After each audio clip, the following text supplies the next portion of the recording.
नमस्कार, स्वागत अभिनंदन करता हूं दोस्तों। अध्याय 9वां भारत की वनस्पति। इससे पहले हम 8 अध्यायों को कवर कर चुके हैं भारत के भूगोल से संबंधित। वे नहीं देखे तो प्लेलिस्ट में जाके इंडियन ज्योग्राफी को सर्च करके चैनल पर आप वो कंप्लीट 8 अध्याय देखें। कुल इसमें 14 अध्याय हैं, वो बहुत जल्द कंप्लीट कर लेंगे। चैनल पर पहली बार है, चैनल को अभी सब्सक्राइब कर ले, बेल वाले नोटिफिकेशन घंटी को ऑन कर लें, वीडियो को अपने ग्रुप्स में ज़रूर शेयर करें दोस्तों। फेसबुक पेज, इंस्टाग्राम पे हैं हेमंत ऑनलाइन क्लासेस को, फेसबुक पेज को फॉलो करें और पेज को लाइक करें। वहाँ पर भी प्लेलिस्ट कंप्लीट बनी हुई है दोस्तों। तो दोस्तों वीडियो को शुरू करते हैं। अध्याय 9वां भारत की वनस्पति। ये सबसे पहले मैप है भारत की वनस्पति।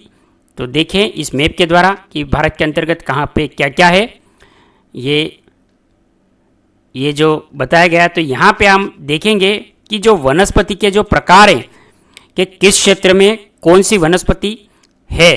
तो वेला, चली व अनुपवन, ये इस तरह का जो बॉक्स बनाया गया है और जो यह मैप के अंदर जो इस तरह की छाया है ब्लैक वाली, ये इस तरह की अंतर्गत आती है वेलांचली एवं अनुपवन। पर्वतीय वन ये डॉट्स प्रकार के हैं। उष्ण कटिबंधीय कांटेदार वन, उष्ण कटिबंधीय पर्णपाती वन और उष्ण कटिबंधीय सदाबहार व अर्ध सदाबहार वन। तो ये इस तरह के जो ब्लॉक्स में बताया गया। तो यहाँ पे आप क्या करेंगे कि मैप के अंदर इसी तरह आप नोट करें और इन वनस्पतियों को उनके अंदर आप लिख दें, जिससे आपको याद हो जाएगा कि भारत के इस क्षेत्र में, इस राज्य में और यहाँ से यहाँ तक यह वनस्पति है। ये कर्क रेखा बांग्लादेश, भूटान, नेपाल, चीन, तिब्बत, पाकिस्तान और भारत प्राकृतिक वनस्पति, इस तरह का आप मैप बनाएं और उसके अंतर्गत आप ये काम करें। ये आगे देखेंगे हम। उष्ण कटिबंधीय सदाहरित वन एवं अर्ध सदाहरित वन। ये वन उन क्षेत्रों में पाए जाते हैं जहां वर्षा की मात्रा 200 सेंटीमीटर तक होती है। भारत में इन वनों का विस्तार कोंकण तट, केंद्रा तट, मालाबार तट, कोरोमंडल, शुष्क सदाबहार, अंडमान निकोबार द्वीप समूह, लक्षद्वीप भारत के उत्तर पूर्वी राज्यों में है। वर्षा की मात्रा अधिक होने के कारण इनकी पत्तियां वर्ष भर हरी बनी रहती है, इसलिए इन्हें सदाबहार वन कहा जाता है। वर्षा की मात्रा अधिक होने के कारण यहाँ वृक्षों का विकास अधिक होता है, अतः यहाँ वृक्ष घनत्व अधिक पाया जाता है। कहाँ पे? सदाबहार वन में, क्योंकि पत्तियां क्या रहती है, वर्ष भर हरी रहती हैं।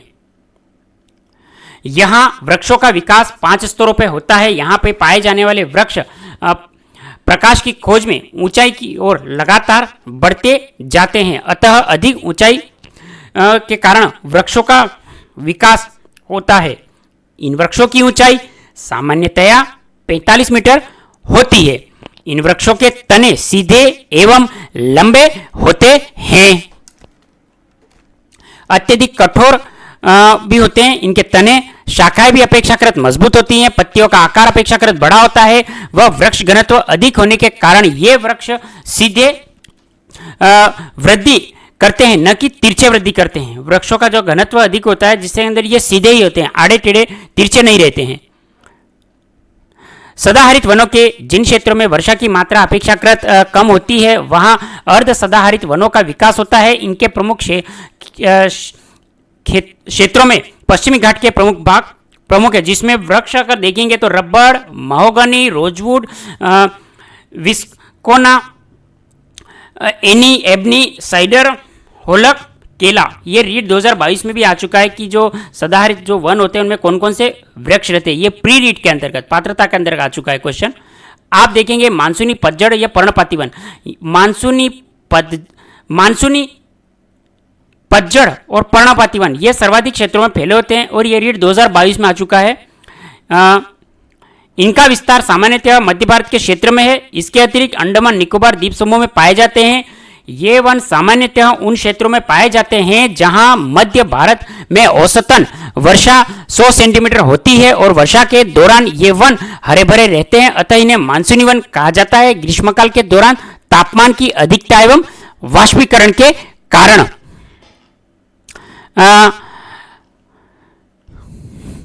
भूमि में जल की कमी हो जाती है, इसलिए ये वृक्ष अपनी पत्तियों एक साथ गिरा देते हैं, इसलिए इन्हें पतझड़ वन कहा जाता है।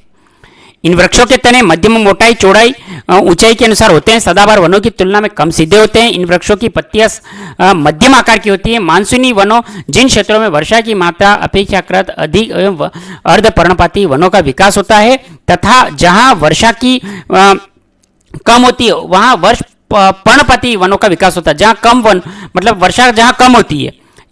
भारत में सर्वाधिक मात्रा में क्षेत्रफल में पाए जाने वाले वन क्रमशः पर्णपाती व अर्ध पर्णपाती वन है। सर्वाधिक क्षेत्र में कौन से वन पाए जाते हैं, कमेंट कर देंगे। वृक्ष कौन से हैं? साल, सागवान, पीपल, पलाश, शीशम, चंदन, आंवला, महुआ, तेंदू। मरुस्थली कांटेदार वन।